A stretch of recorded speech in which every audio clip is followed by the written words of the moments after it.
the other thing is that the players, and Billy, you could speak to this based on your knowledge of coaches and stuff.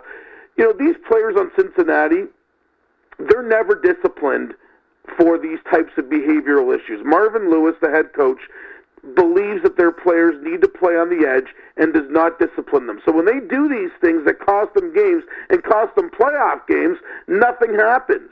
What do you do if you're the Bengals organization? Do you have to say to Marvin Lewis, you can't allow this to happen, or do you have to cut ties with him? Or just go on the way things are?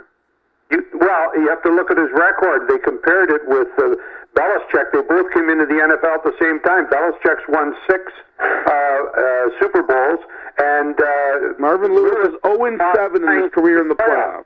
Yeah. But losing 9 straight playoffs is nothing to be embarrassed about.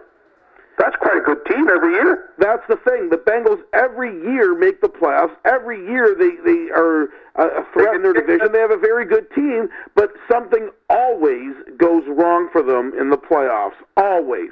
Last year, I think Dalton was hurt. I think if you want to get the monkey off your back, you need to make sure that the fundamental foundation of where you're standing or your team is standing is hard as a rock.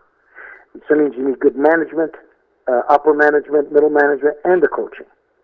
If you don't, I don't even know. My best analogy is you can have a great bunch of actors and a big budget. They're not going to save the movie. You have a great script, right, and decent actors. You can have a good movie. Mm-hmm. And hockey, football, professional sports is the same thing.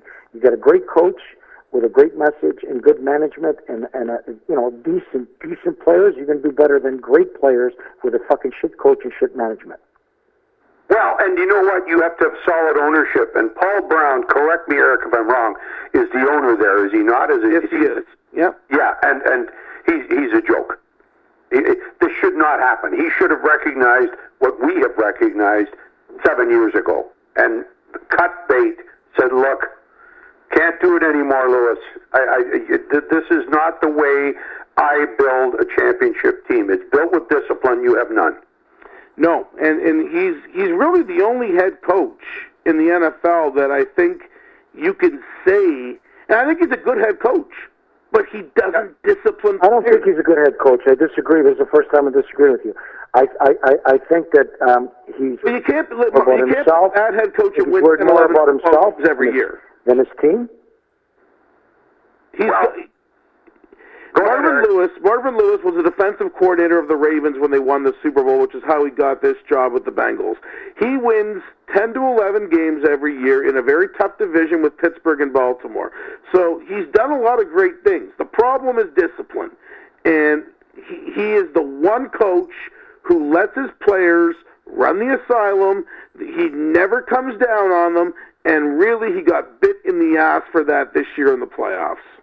Yeah, and they've done nothing because they fire NFL coaches the day after the season ends for them, and it looks like they're going to go into another year with, and that's ownership. Yeah, that's what the problem has been with the Maple Leafs since Steve Stavro passed. That's right. And since Steve Stavro left, ownership has been too flighty.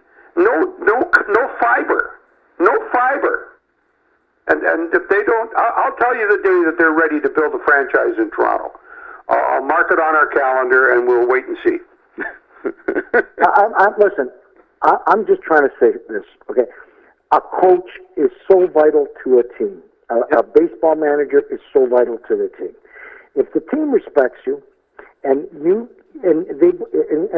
most times they respect guys who are ex-players, right?